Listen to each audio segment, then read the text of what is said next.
بسم الله الرحمن الرحيم والصلاة والسلام على سيدنا محمد صلى الله عليه وسلم وعلى آله وصحبه أجمعين.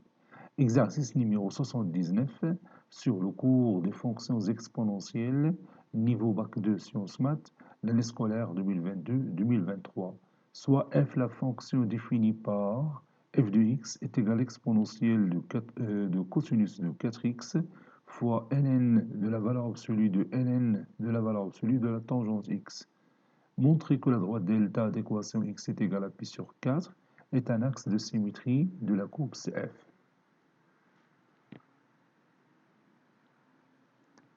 Réponse.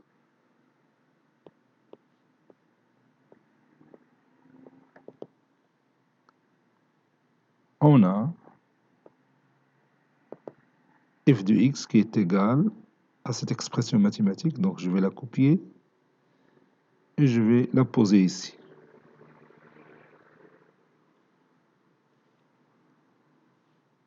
Montrons que f, ou bien que la droite delta, montrons que la droite delta d'équation x est égal à pi sur 4 est un axe de symétrie de la courbe CF. C'est un axe de symétrie de la courbe CF, c'est-à-dire la courbe représentative de la fonction f.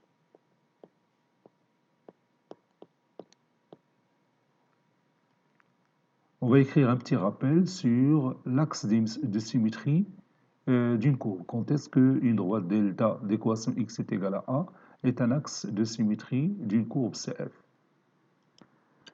Rappel, la droite delta d'équation x est égale à a est un axe de symétrie de la courbe CF.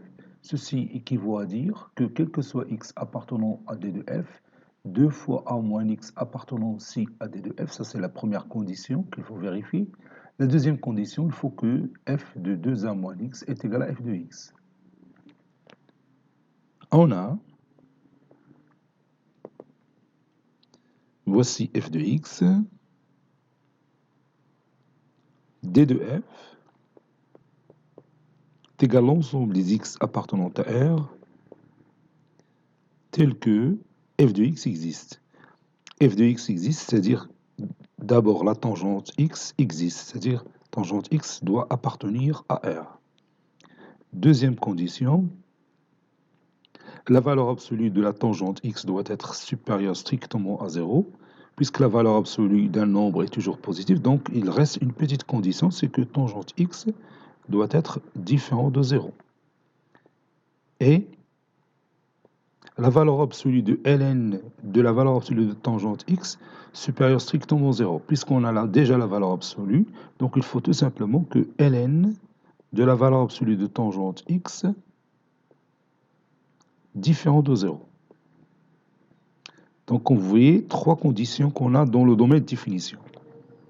Tangente x appartenant à R, ceci équivaut à, donc la tangente x existe,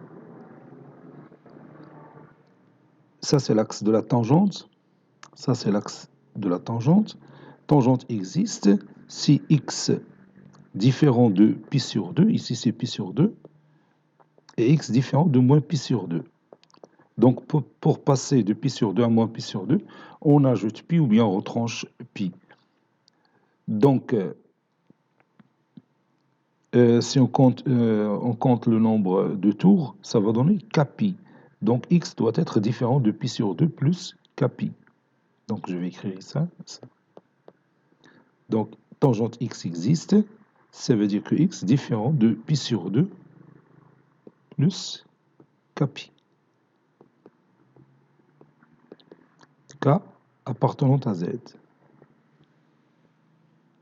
Tangente x différent de 0, ceci veut dire que x est différent de kpi. Pour x égale à 0, tangente x est égal à 0. Pour k égale à 1, x est égal à pi, donc x est égal à pi donne toujours tangente x est égal à 0. Pour k est égal à moins 1, la même chose, donc d'une manière générale, tangente x différent de 0 équivaut à x différent de k pi, k appartenant à z. ln de la tangente x différent de 0, ceci veut dire que ln de la valeur absolue de la tangente x différent de ln1. ln A différent de lnB, ça veut dire A différent de B, c'est-à-dire la valeur absolue de tangente x différent de 1. Ça veut dire tangente x différent de 1 ou tangente x différent de moins 1.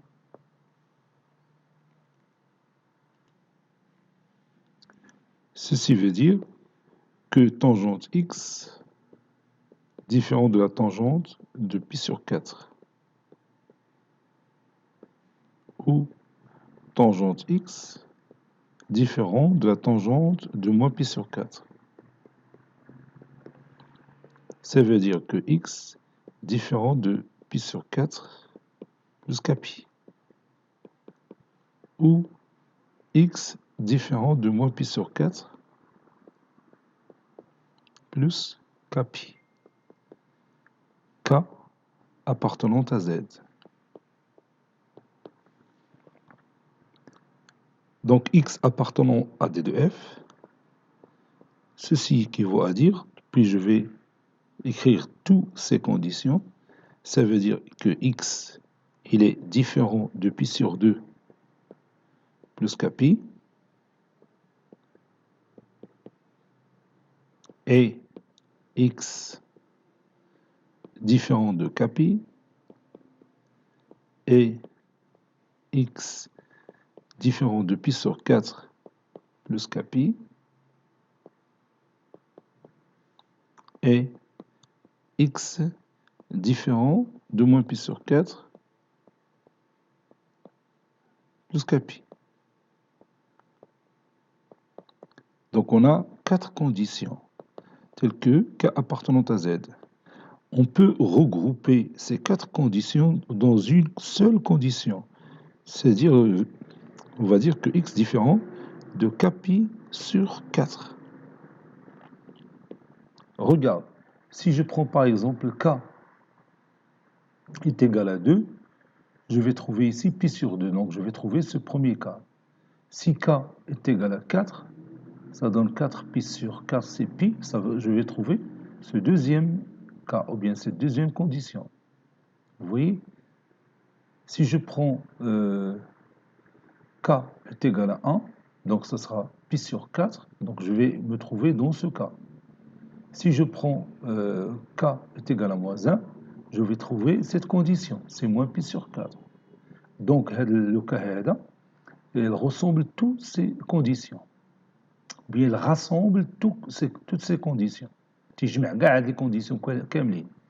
Donc dire x différent de pi sur 4, de k pi sur 4 veut dire cette condition, celle-là et celle-là et celle-là.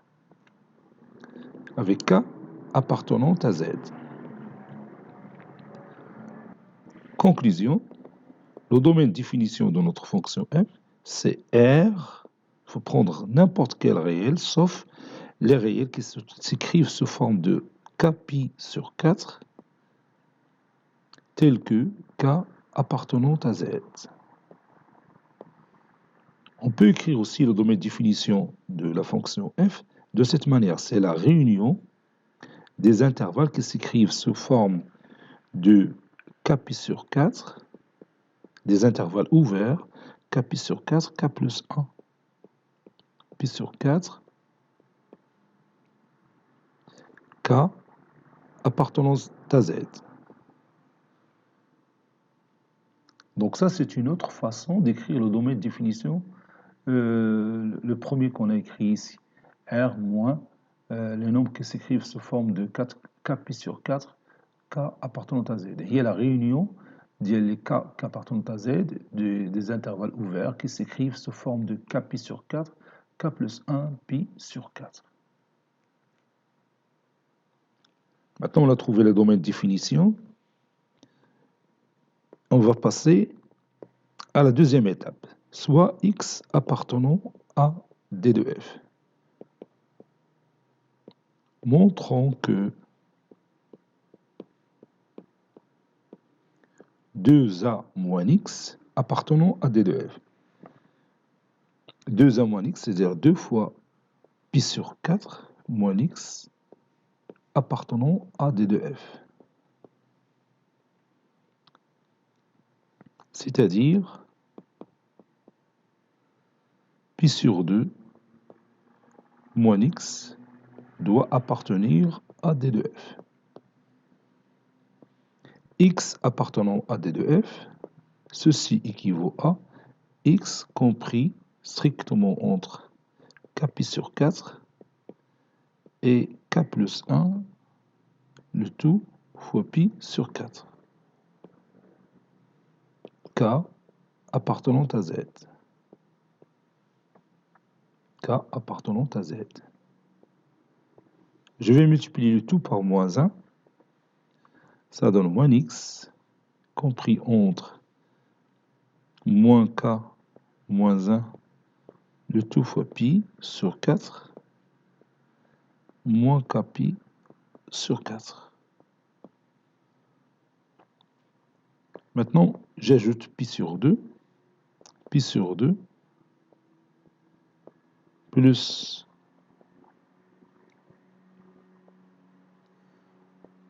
moins K moins 1, le tout fois pi sur 4, inférieur à pi sur 2 plus moins X, c'est-à-dire moins X, inférieur à pi sur 2 moins Kpi sur 4.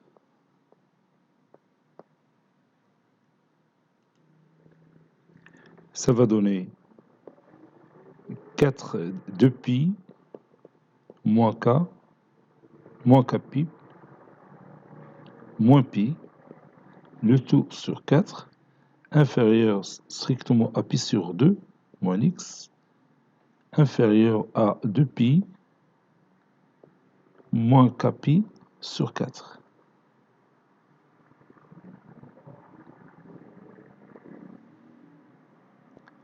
Ceci équivaut à 2pi moins pi, c'est pi. Pi moins Kpi sur 4, inférieur strictement à pi sur 2 moins X, inférieur à 2pi moins Kpi, c'est 2 moins K, le tout fois pi sur 4. Pi moins Kpi, c'est 1 moins K, le tout fois pi sur 4, qui est inférieur à pi sur 2 moins X, qui est inférieur à 2 moins K, le tout fois pi sur 4. Posons K' est égal à 1 moins K. Donc K' appartenant à Z. Puisque K appartenant à Z. Donc 1 moins K appartenant à Z, donc K' appartenant à Z.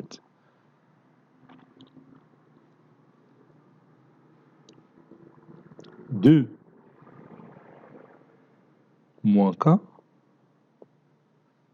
est égal à 2 moins K, c'est 1 moins K'. Donc 1 moins K', qui est égal 2 moins 1, c'est 1. Avec moi, ça donne plus, donc plus K'. Donc 2 moins K, c'est 1 plus K'. Par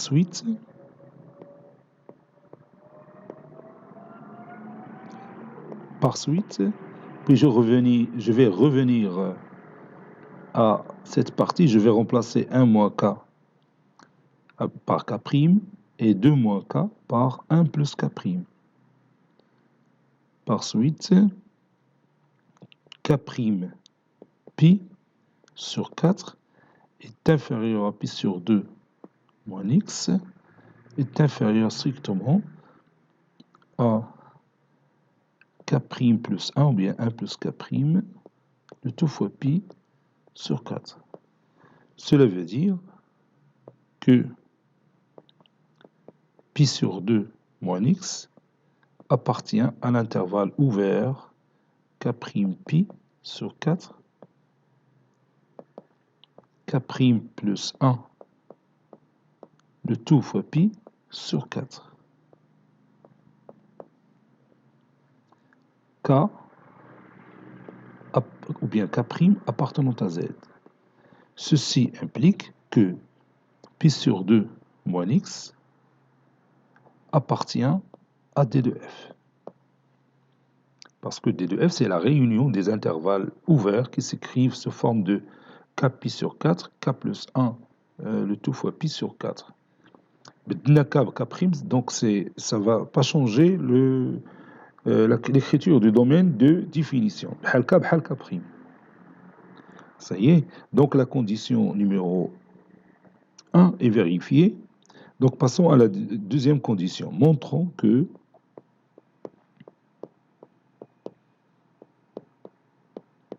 f de 2a moins x, c'est-à-dire f de 2 fois pi sur 4 moins x, est égal à f de x.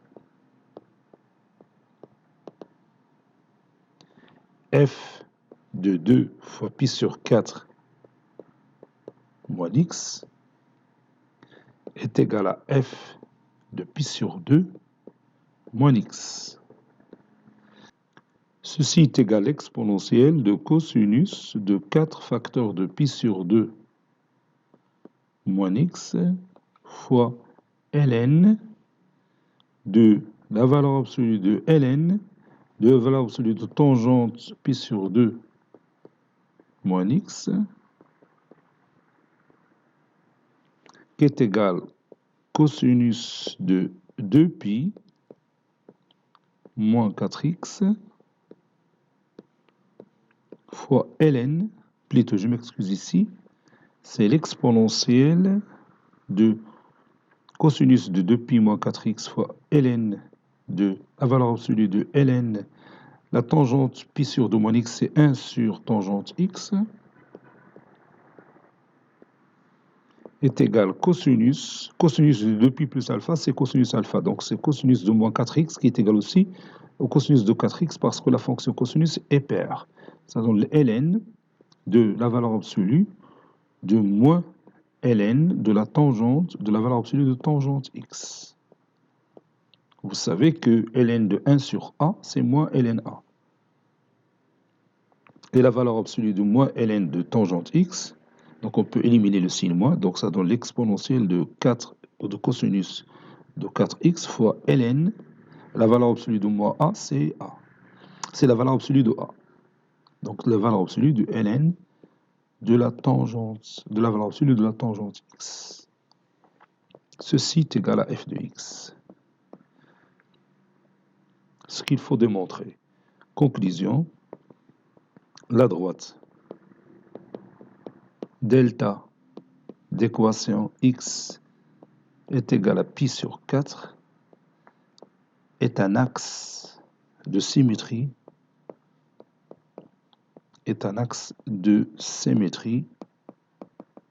de la courbe CF.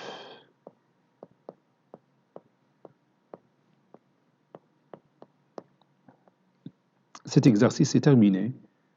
Il a été préparé par le professeur Latif Abdou du collège Bourz-Zeytoun Marrakech. À très bientôt. Maintenant, nous allons nous assurer que le travail qu'on a fait est parfaitement correct dans le logiciel GeoGebra.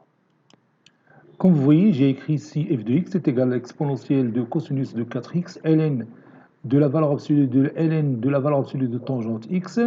Voici la courbe représentative de notre fonction f, il est colorié en rouge. Et comme vous voyez ici, j'ai écrit ici x est égal à pi sur 4, la droite d'équation La droite delta d'équation x est égale à pi sur 4, qui est coloriée en bleu.